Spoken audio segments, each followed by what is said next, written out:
vrai qu'on parle d'une guerre qui dure maintenant un peu plus d'un siècle, une guerre coloniale, une guerre entre un projet de colonisation d'une terre qui a plus tard créé un État reconnu par la majorité des États du monde, mais qui reste dans une logique de colonisation dans les territoires considérés aujourd'hui par le droit international des territoires occupés, c'est-à-dire Gaza, et je vais dire pourquoi Gaza reste dans le droit international un territoire occupé, Jérusalem-Est et la Cisjordanie.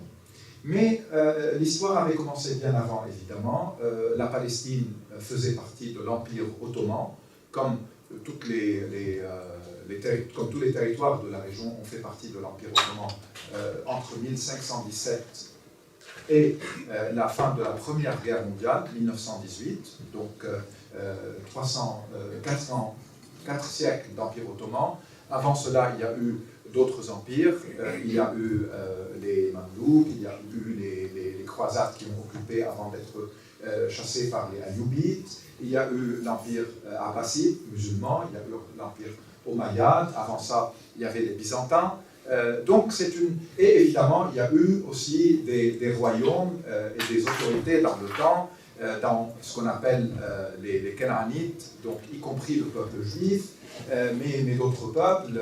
Donc il y a une histoire assez longue sur une terre qui quand même porte une charge émotionnelle et représente symboliquement quelque chose de très cher pour les religions abrahamiques ou pour les 3 monothéismes, notamment le judaïsme, mais aussi le christianisme et l'islam. Donc il y a eu toujours cette question de cette terre promise dans l'imaginaire religieux, culturel et émotionnel juif. C'est une terre aussi sainte pour les musulmans, c'est une terre sainte pour les chrétiens, c'est la terre de Jésus. Donc il y a toujours eu, au niveau des empires, une gestion assez spéciale, disons, de cette terre, la gardant ouverte aux religieux, aux pieux des différentes communautés, avec des moments de discrimination contre certains ou des moments plus d'harmonie entre les communautés.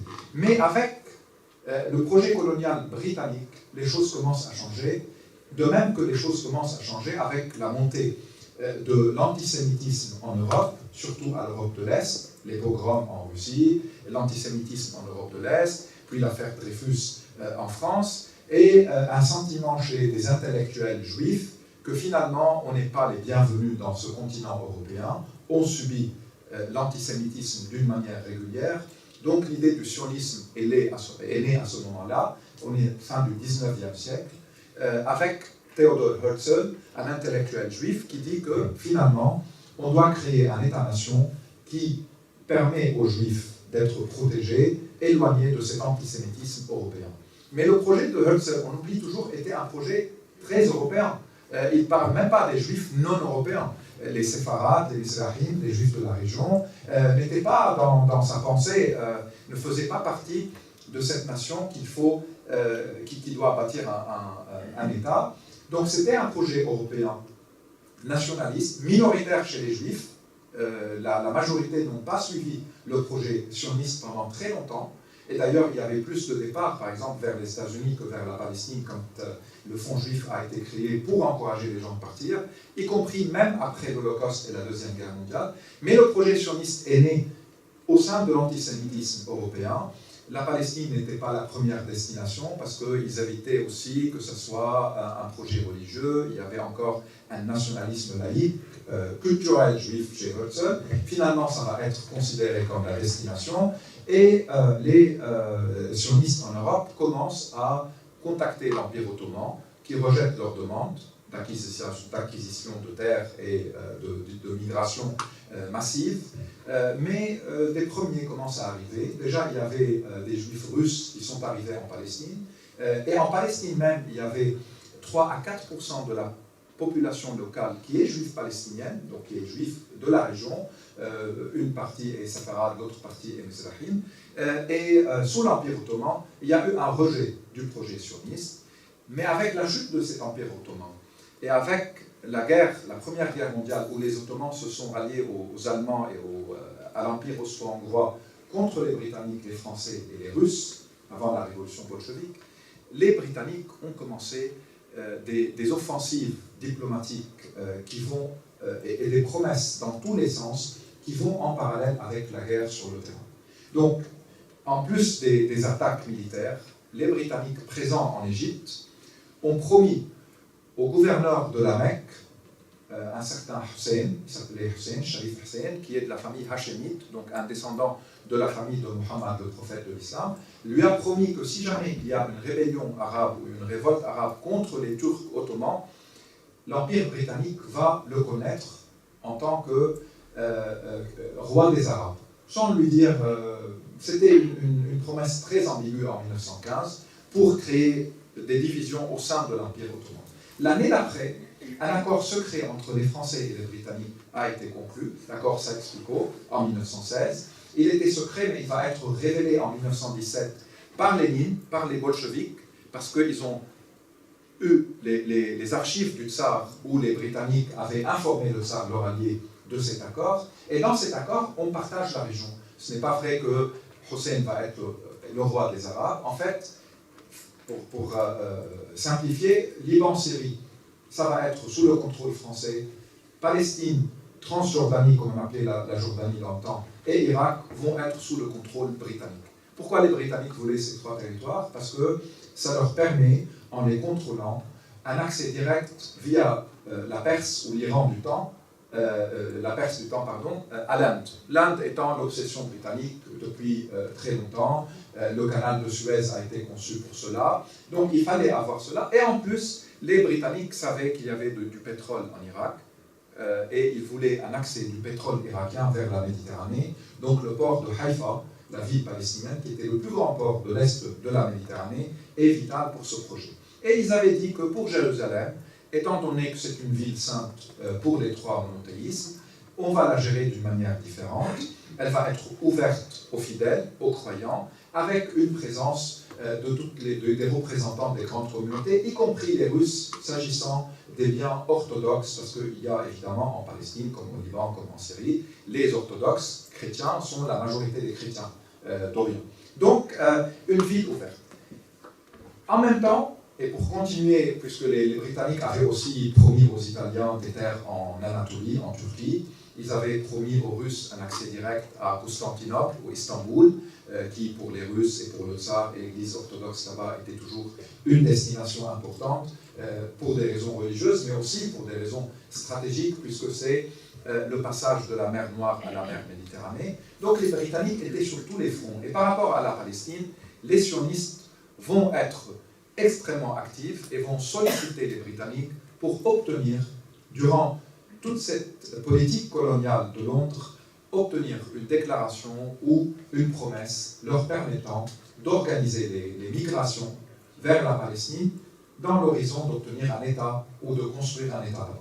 Et c'est ce que le Lord Balfour va faire en 1917 pour des calculs qui n'ont pas nécessairement, qui ne sont pas si vous voulez, par rapport à cette volonté sioniste, mais plutôt comment la Grande-Bretagne peut utiliser les sionistes pour mieux contrôler, pour avoir des alliés sur le terrain.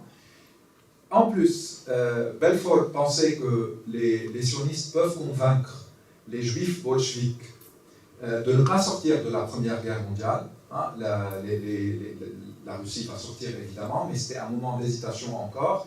Et ça montre aussi une mentalité dans un sens antisémite, parce qu'elle voyait tous les juifs d'une manière homogène. Donc si Trotsky et les autres sont juifs, peut-être en ayant cette promesse, les sionistes vont les convaincre de rester dans la guerre. Et puis en même temps, ils ont pensé que les sionistes sont très influents auprès du président américain Wilson, qui était très hésitant par rapport à la guerre. Encore une fois, il avait soutenu les alliés, mais l'engagement américain n'était pas décisif, plus il avait des conditions. Pour plein de raisons, les Britanniques vont, à partir de 1917, promettre aux sionistes que, en tant qu'alliés, nous allons garantir la création d'un foyer national juif en Palestine. Encore une fois, sans préciser les frontières, et ils n'ont pas mentionné les Palestiniens durant cette déclaration, ils ont dit, à condition que ce foyer national juif, sa création ne doit pas nuire aux intérêts des non-juifs. Donc, comme s'ils ont considéré les 95% de la population, 96% de la population de la Palestine, on les qualifie de non-juifs, donc finalement ils n'ont pas une identité, c'était ça l'idée de nier leur identité, et le foyer national juif des sionistes va avoir lieu là. Cela va mener au début de l'organisation de la migration par le fonds qui a été créé à partir de 1901, et le slogan sioniste, déjà niait l'existence des Palestiniens, c'était une terre sans peuple à un peuple sans terre. Donc, comme si la terre n'est pas peuplée, c'est l'idée du pionnier qui va arriver, construire, bâtir dans un désert la nation juive. C'était ça aussi l'idée, hein, avec un certain logiciel de gauche sur les kibbutz, sur les expériences coopératives, sur comment on crée le paradis dans ce désert, tout en niant l'existence des Palestiniens. Il y a beaucoup de biographies de personnes qui sont arrivées, qui étaient surpris par naïveté, mais c'est une terre peuplée, comment on nous a dit qu'elle n'est pas peuplée? Évidemment, les responsables sionistes savaient très bien qu'elle était peuplée, mais ce n'était pas encore tout à fait clair dans leur tête comment les choses vont se faire.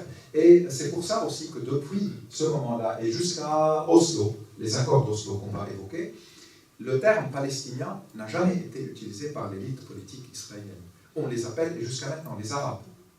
Les Arabes, pourquoi ils le disent? Parce que les Arabes, donc ils peuvent partir au Yémen. Pourquoi ils restent en Palestine? Ils peuvent partir en Irak, ils peuvent partir en Algérie. S'ils sont des Arabes comme les autres, et d'ailleurs Ben Gurion et Golda Meir l'avaient dit dès les années 40, pourquoi ils ne partent pas dans un pays arabe? Il y a 21 ou 20 ou 15, dans le temps, c'était le nombre était moins, de pays arabes qu'ils partent là-bas. Donc c'est une idée de négation de l'entité palestinienne et de l'identité palestinienne afin de permettre le contrôle de la terre. Rapidement, on passe de là à 1925.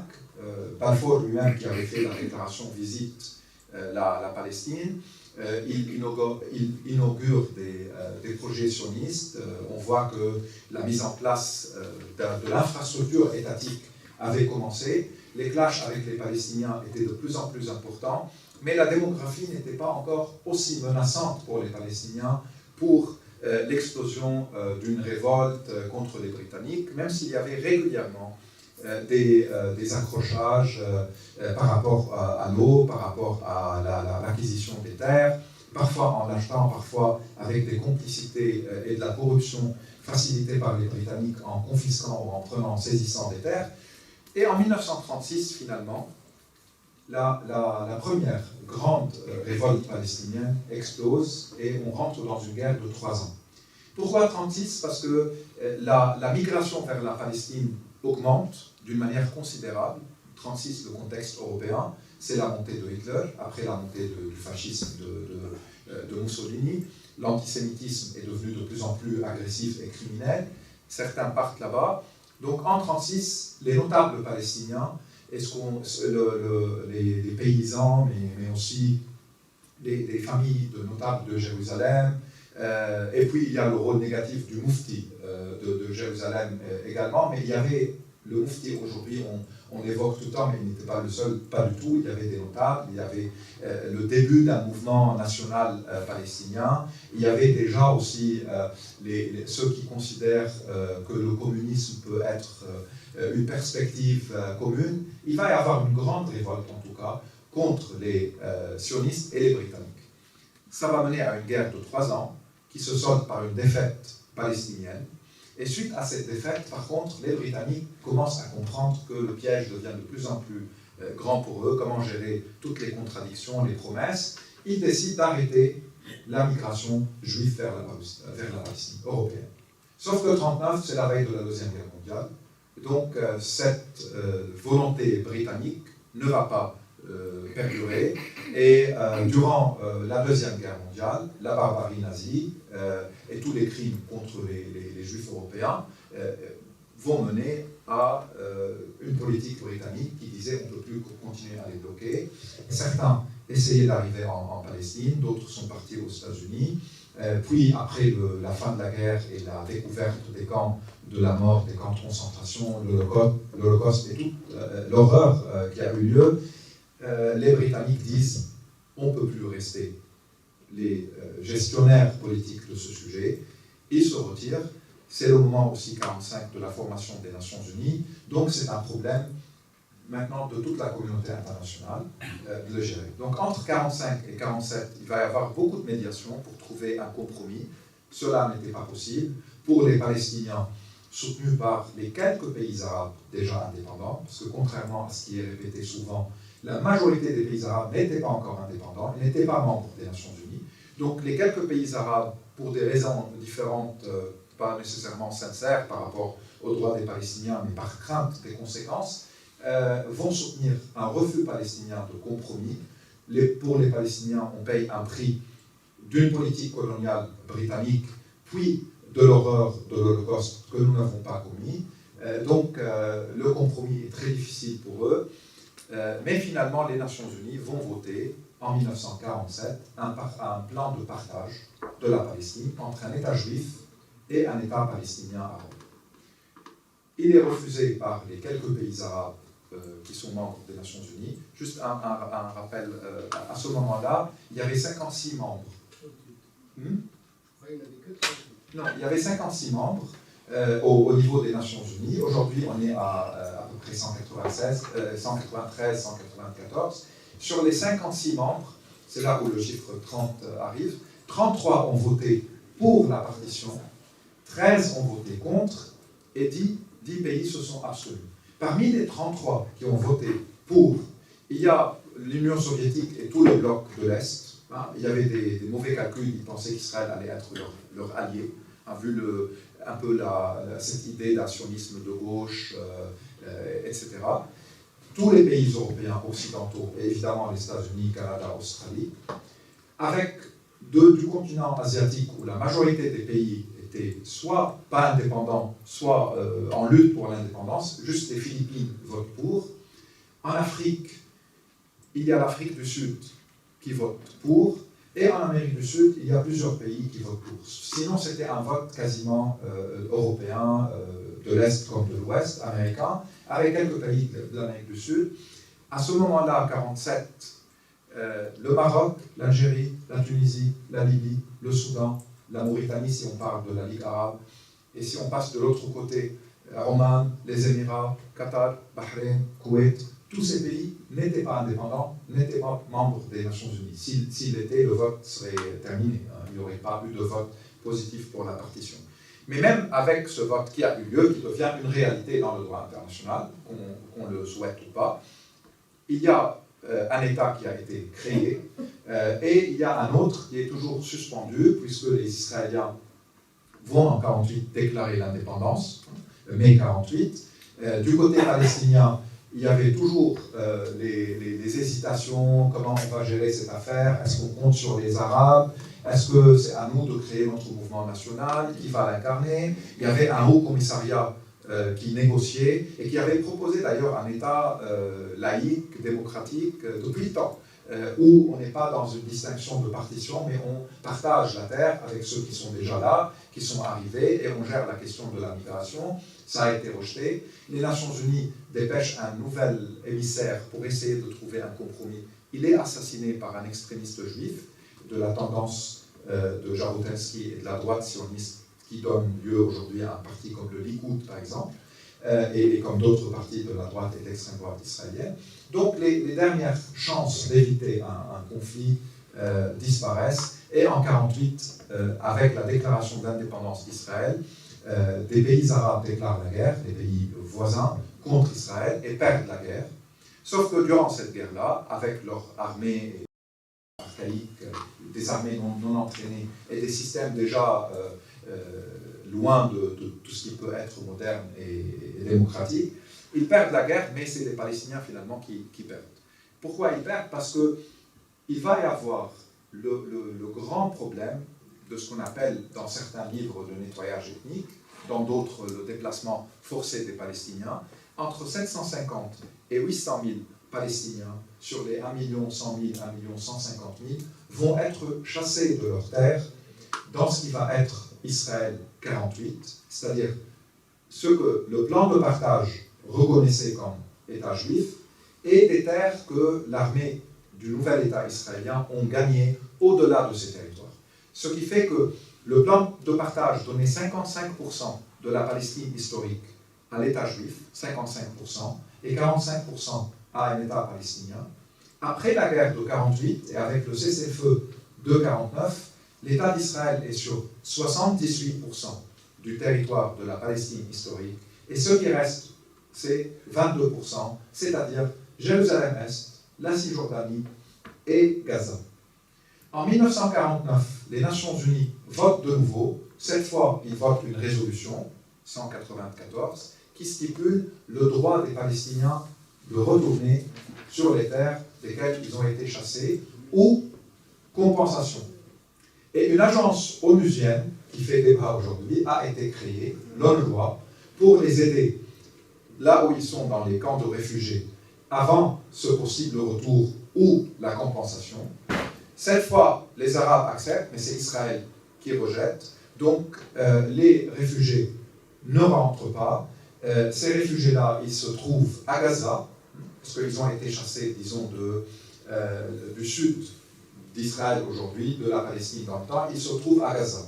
Ils ont été chassés de la Galilée, dans le nord. Ils se trouvent au Liban, en Syrie, où ils ont été poussés vers la Cisjordanie d'aujourd'hui. C'est pour ça qu'il y a encore des réfugiés à Gaza ou en Cisjordanie, ou bien ils ont traversé le Jourdain pour arriver en Jordanie.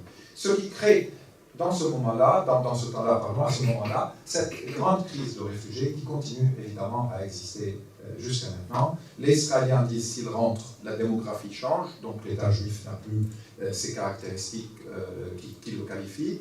Pour les Palestiniens, c'est un droit. Pour le droit international, c'est un droit. Et s'ils ne veulent pas retourner, ils ont le droit d'avoir des compensations pour leur perte, puisqu'il va y avoir une loi en Israël permettant la confiscation de tous les biens de ceux qui sont partis. On l'appelle la loi des absents.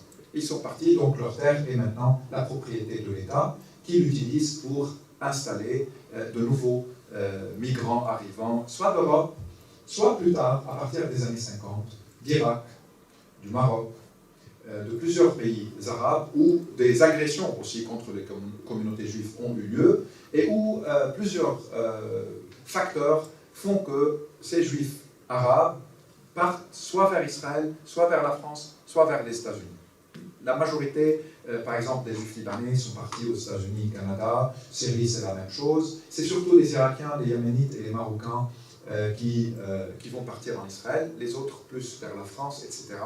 Mais Israël devient maintenant une réalité, reconnue par une grande partie des États du monde.